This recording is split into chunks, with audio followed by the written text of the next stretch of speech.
All right, Be Fabbo Podcasters, we are back with another episode 124. Today's episode might challenge the way you've been thinking about growth because I want to say something that goes against almost everything you see online right now. Stop trying to grow an audience. I have some coaching clients that are battling with this, and it's been a long journey for a couple of them, but man, we have made some strides, and I'm happy to see the changes they've implemented, and I'm happy to see the changes I've implemented as well. As I've mentioned before, I've never wanted an empire to build an empire. Nothing wrong with those that do. I also don't, um, never was on the bandwagon of hustle, hustle, hustle. It's just not who I am. Again, nothing wrong with any of that. Everybody has to be their own person and show up and be and run their business to the best of their ability that aligns with them. I'm more about that, building a business and a life that reflects who you are and that you can grow with and grow into and that you can step away from at some point and allow it to still bring you income and to not chase something, to trust the system, to trust yourself.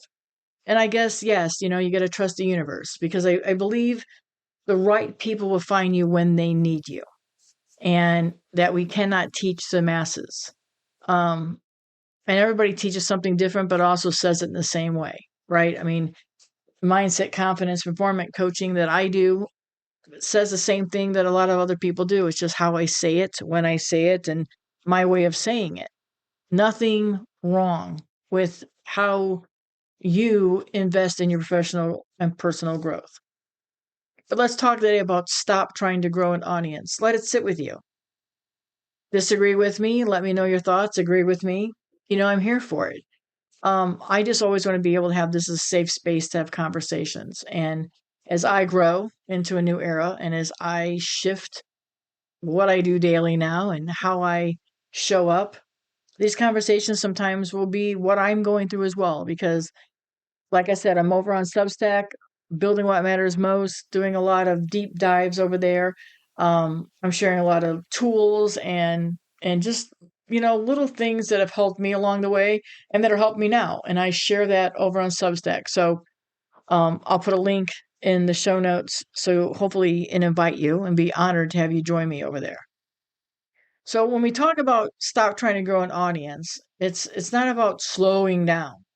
It's not about taking your strategy and tossing out the window. I just want you to think about, do I need to keep growing an audience in the way that I'm growing it now? Do I need to have all the bells and whistles? Are you even seeing growth with all the bells and whistles? I think that's another question that we often forget to ask ourselves. Because everywhere you look, the message is the same. On social media, on LinkedIn, heck, even on some commercials on YouTube. Grow your audience. The bigger the audience, the better profits. The bigger the audience, the more you can grow yourself, the more offers you can have. Grow your reach. The more people that see you are the more people that you'll attract. Grow your numbers, not just your profit numbers, but the number of people, the open rates, the how many people are clicking through. All of the things about how to grow. And what if we stopped chasing all of this? Because in all this of growing your audience and growing your reach and growing your numbers, I see few people talk about, when you do so, time freedom. Time freedom is pretty important. To be able to have a business that gives you more time along with a profit, I think is inevitable. And I think that's what we should be striving for. And I don't know. Personally, I don't know that you could do that with 10,000 people or 1,000 people. I know, speaking to a room of 3,000 and 3,500, I don't know that I'm getting to all of them, but the ones that hang out, the 10, 15, 20, sometimes 25 to 100 that hang out to talk to me afterwards, or the ones that reach out to me. And not going to lie, the minute 2 months go by and somebody drops me an email or sends me a DM and says, "Hey, I heard you speak 2 months ago. Today it resonated." So it's possible to reach people, but as I mentioned earlier, people will find you when they need you. People will hear you when they need to hear your message. So on the surface, it makes sense. Grow, grow, grow. Build your audience, build your list. Get all the people you can into your community. Get all the people you can to be sending an email to. More people should mean more opportunity for you. I think that's what we're taught. More growth, the bigger your audience, the bigger success. I also think that's what we're taught. But here's what I see, and here's what I'm living. A bigger audience doesn't automatically mean a better, more profitable business. And it definitely doesn't guarantee you a better life. Because this is that disruption a little bit, right? This is where I want you to think deep about some of these things. Because when you focus only on growth, you start building for visibility instead of connection. You start creating for intention instead of alignment. So then over time, you end up surrounded by a bunch of people. You have a huge list that might be useful if you want to monetize something, maybe. But if you have a big list and surrounded by thousands of people who don't open your email, who don't really know you, who never purchased from you, do you ever ask yourself why? If I have 5,000, 10,000, 15,000 or more people on my list, and I have a 2%, 5%, 10% open rate, and I have a 3% to 7% click through, do these people know me? Do they trust me? Do they know what we offer? So if you have a big list and you keep growing, are the people going to trust you? Are they actually going to get to know you? Do they know what you offer that will benefit them? Do they see the value in what you're offering? Or do they look at you and go, okay, here's somebody with 10, 20, 30,000 on their list. I'm just one ripple in the pond. But you know what that ripple in the pond can do? If you make an impact and a connection with that one person, that ripple effect is huge. But can you also do that with 5 people, 100 people, 500, 1,000? I don't know the number. I don't know the right number for you. But I know that if we continually just do something to build our list and grow our audience, are we offering them something that they can use to transform and see the change that they need to change, to see the change that they came to you for? And sometimes I think we forget that if I'm building an audience and I'm not even caring for my audience, I'm not really trying to connect with my audience, how does this impact my offering? I understand that most of what we do is transactional, but I also believe that we need to build relationships and connections. I want you to be the person that somebody mentions when they say, oh, Susan's an expert in that. Are you the go-to person in your industry? Think about your industry, whatever it is that you're in, wedding, event, insurance, hospitality. Are you the go-to person? Have you shared enough freely, offered value at the right time? Don't concentrate on constantly growing. Maybe aren't seen everywhere, but your industry peers will say, oh, if you need to know how to do that, you got to call Tom. Susan and Emily are 2 of the best people that I know to do this and this and this. Do you want to be that person that people are referring your name to when you're in a room that you're not in? You also want to be the kind of person that people support and talk about when you're not in the room, in a good way, where your name is mentioned in rooms that you're not even in because of the impact that you've made on them. I want you to think about that. So is growing your audience to the fact that you don't really even know who's in your audience? And again, we all know those educators. We all know those online present people who you go listen to them speak. They have no idea that you're in the audience, that you're in their community. Did they make a connection with you? And you may feel, here, I'll be totally honest. I've been doing this podcast now for many years. I don't have billions of subscribers. But when I'm in an audience and I see a name tag, I kind of ask, are you the Susan that's in my, on the podcast that's talked to me? And when you reach out to me, I do answer. Not a bot, it's me. When you send me a voicemail, you send me a text.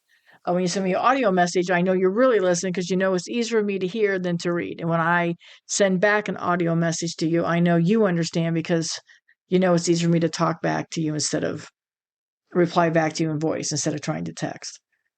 That's me. That's how I've chose to build my business all these years. Am I a billionaire? Absolutely not. Would I be a billionaire when I had that big of an audience? I couldn't tell you. Probably so. I just know it probably wouldn't align with me and I would feel off. So maybe this is where I have you ask the questions. Let's shift it. Let's shift the target. Let's shift that idea. Instead of how do I grow my audience? What if we shifted that to how do I build real connection with the people that are already here? My friends, I want you to grow your audience. People are going to come and go. When people have learned and got transformation from you, they may sit by, but they may not buy anymore. They may stay in your community, but they may not buy anymore. But they'll come to you when they're stuck again, or when they see you're doing something, or when you're sharing that you're shifting. So instead of saying, how do I grow my audience? I want you to say, how do I build real connection with the people already here? As you can see, my voice is starting to go. It's here because I'm a Parkinson's symptom, but I'm going to push through. And if I feel it gets too bad, I will stop and re-record. So this is me showing up authentic with something from Parkinson's actually happening in real time. So how do you build real connections with the people that you already have in your community, with the clients that you already have? It is easier to keep a current client, and it costs you less to keep a current client than to go out and advertise and market to get a new one. Let your current clients be your promotion. Let your current clients be your sounding. Let them shout how great you are. Let them do the recruiting for you. Because connection creates trust. Trust creates opportunity. And opportunity will continue to supply you with sustainable growth, not the other way around. And this is where the Fabbo Framework comes in, right? Because this is about doing less. It's about doing what matters differently. In case you don't recall, or in case you need a refresher, in case you don't know at all, the Fabbo pillars are focused, authentic, brave, bold, and open. Not as a checklist, but as a way of showing up. So let's look at it through the lens of connection, right? Let's take the Fabbo pillars and look at it through the lens of connection, focused. You're not trying to reach everyone. You're clear on who you're here for, who your audience is, and how to speak directly to them so that they get value and can see transformation. You solve their problem. You're focused on that. You're not trying to teach everyone. You're not trying to solve everyone's problems. You're focused on what you know how to do, your zone of genius, things that you have experienced, your lived experiences. So now you can help somebody else along the way. You're not doing the work for them. You're not going to just tell them, hey, skip the stairs, jump on the elevator. You're going to teach them how to get on the elevator to help somebody else as well, right? You're clear on who you're here for, who your people are, who your audience is, and the problem that you solve so that you can speak directly to them. And you're authentic. You're not performing for attention. You're not performing for the applause. You're not you're not performing for them to put in cart or hire you for coaching or buy your offer. You're showing up honestly. And you show up even when it's quiet, when they aren't even buying from you. But you're not selling.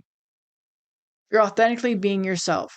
Hey, I'm here with a new offer. I hope this might have helped you. Building on something we had before, or here in the audience, the community, here's a question that was asked. So I'm going to show up authentically for you, and we're going to try to solve the next portion of this. Or I'm hearing some of you are struggling with this. Here's a couple of examples.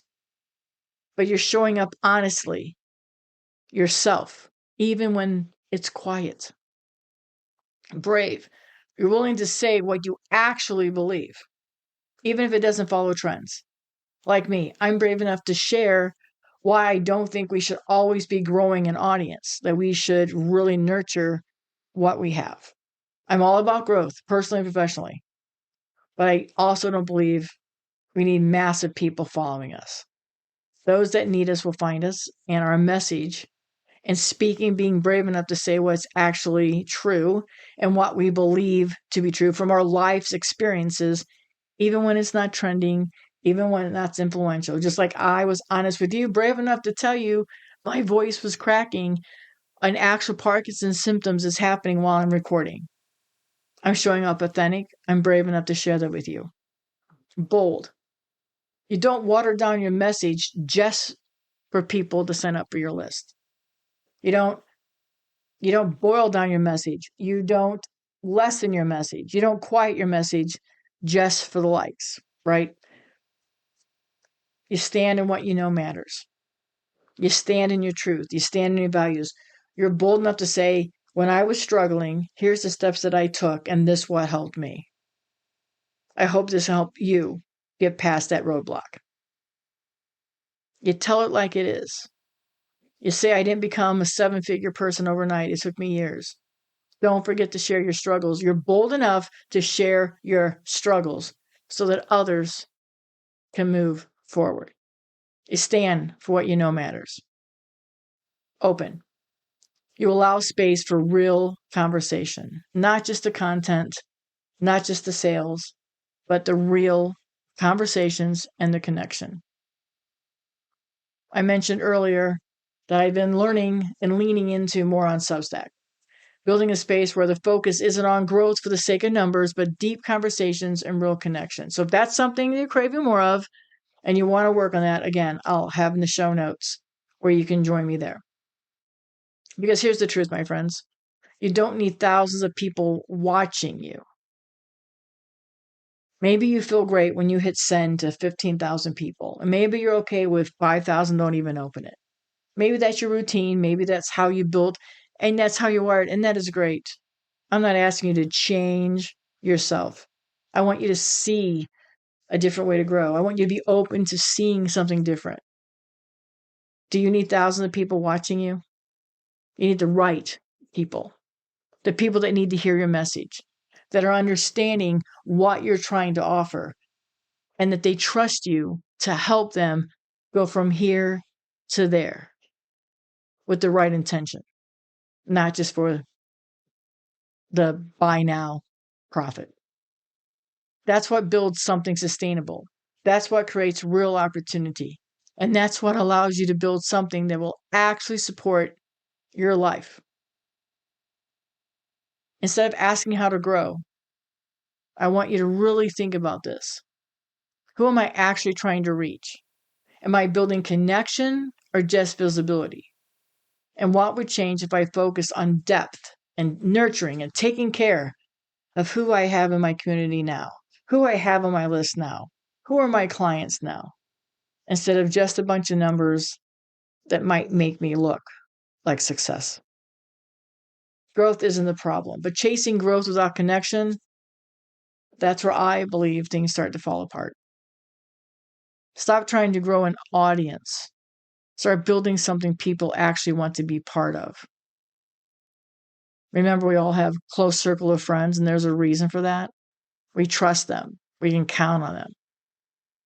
And if you're somebody who is selling a service or an offer, be the person that they can count on. Be the person that if they sent an email, you would actually answer it.